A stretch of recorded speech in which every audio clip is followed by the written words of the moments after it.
You're doing more than I've seen and more than I've known. 'Cause you are more than I see and more than I know. You're doing more than I've seen and more than I know. Please introduce yourself and the problem that brought you here. My name is Dorothy Njenje. I come from Zimbabwe. Can you please explain what was the problem that brought you into this arena of liberty? 2021 ndakatanga kurwadziwa neside. In 2021, I had side pains. Ndakafamba 2021 ndichingorwadziwa nchitadza kana kuita basa ndisingagoni kufamba makumbo achirwadza. I couldn't even walk because of the pain that I was feeling. Ndobva ndaudza Pastor Njenje kuti ndiri kurwara. I then told Pastor Njenje that I was sick. Hanzvadzi yangu yakatanga kundinamatira. Then he started praying for me. Prophet ndikavafonera ndikavaudza kuti ndiri kurwadziwa neparutivi. I called Prophet and I told him as well that I was feeling pain. 2022 ndakazoenda kuchipatara. In 2022, I then decided to go to the hospital. Muri muna August. It was in August. Ndakanzi ndiende kuscan. I was told to go for a scan. Ndaenda kuscan ndakaenda nemaresults back kuna doctor. When I went to the scan, I took the results back to the doctor. Ndine magallstones akawandisa. They told me that I had too many gallstones. Ndakaudza mufundisi ndikaudza prophet. I then told Mfundisi and the prophet as well. Prophet vaindinamatira ndiri kuZimbabwe ikoko. The prophet was praying for me, but sorry, Mama, to interrupt. Could you please explain to us what are gallstones and what they cause or the diseases that comes with them? Magallstones anogara munduru. Mabesi inonzi nduru. Pancreas. Okay. Yeah. Okay. Gallstones, they are found in the pancreas. Yeah. Akanga akawandisa. There were too many in the pancreas. Saka ndakazoenda kuhospital iHombe. Ndobva ndaadmitwa. So I then went to a bigger hospital and I was admitted there. Ndaadmitwa iri Friday. It was on a Friday then I was admitted. Ndichinzi ndinofanira kuoperatwa iri Monday.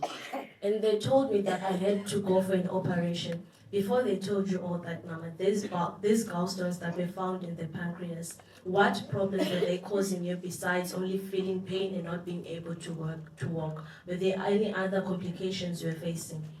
Ainditadzisa kugara, kurara, ndisingagoni kufamba zvakanaka.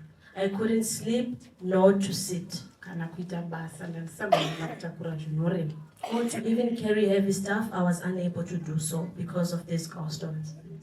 Saka Monday yakasvika, ndakaenda kuchipatara, ndakaadmitwa.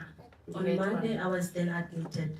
Ndakaitwa zvese zvinofanira kunge zvichiitwa pamunhu ari kuenda kunoitwa operation. They did all the preparations for a person who was going into surgery. Ndikanzi pavanhu 4 vakanga vachiitwa surgery yakafanana yangu. Out of 4 people who were doing the same operation, Inini ndinda ndine zita rakanga riri pamusoro kunzi ndindaitanga kunooperator. I was the first person to be operated. But ndakazoona ndirini ndakaita wekupedzesera kushedza kuti ndiende kuoperation. But I then saw myself being the last person being called to do the operation. Zvakatondinetsa kuti why zita rangu ranga riri pekutanga asi ndaiswa kwekupedzesera. It troubled me why I was then last when I saw myself first. Ndakazotorwa ndobva ndaendeswa kutheatre kuma11 dzemakuseni.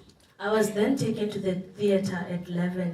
Ndakangosiiwa ndaiswa paside pedoo retheatre ndobva ndasiiwa ndiri papo nestretcher bed yangu. They just left me on the side of the theatre door. 11 dzakakwana, 12 dzikakwana, 1, 2, 3 ndakangorara paside pedoo retheatre. Hours passed and there was no help attended to me. Ndaingoona vese vapinda mutheatre vachibuda vachiendeswa kumawadi, vachibuda vachiendeswa kumawadi operation. I was just seeing other people who were done being operated on, walking out of the operating room, going to the other wards, whilst I was still there. Ndakatanga kuzvibvunza kuti izvi zviri kuitwa sei, inini ndanga ndiri number 1 kuti ndipinde asi kusvika 4 o'clock ndichingori pabed. I asked myself why this was happening 8 hours first, but I was still on the bed, not operated yet. Doctor aifanira kundioperata akabuda mutheatre. The doctor that was supposed to operate on me left the theater. Akauya pandiri akati sorry zvenyu mama, hatisi kukwanisa kukuitai operation. He came to me and apologized and said, "We are sorry, Mama, we cannot operate you today."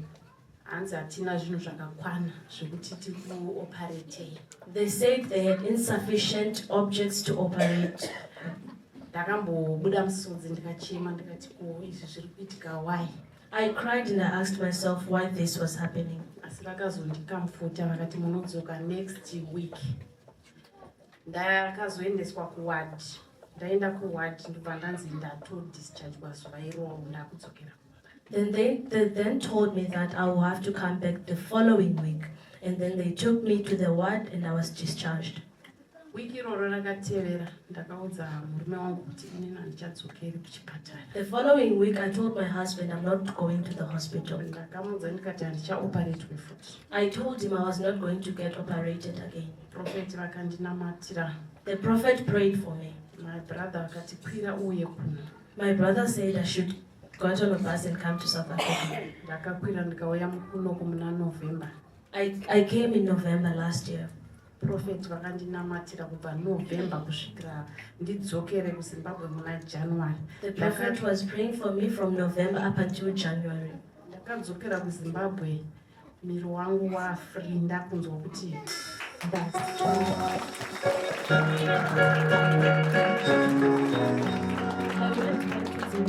could feel that my body was now free.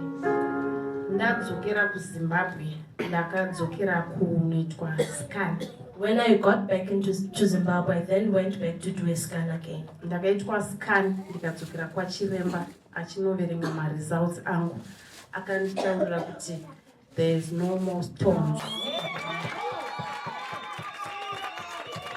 See my Lord, now so wonder. This my God, He's a miracle worker. He's done everything I do, everything I do. Blessing Lord and formula. This my God, He's a miracle God.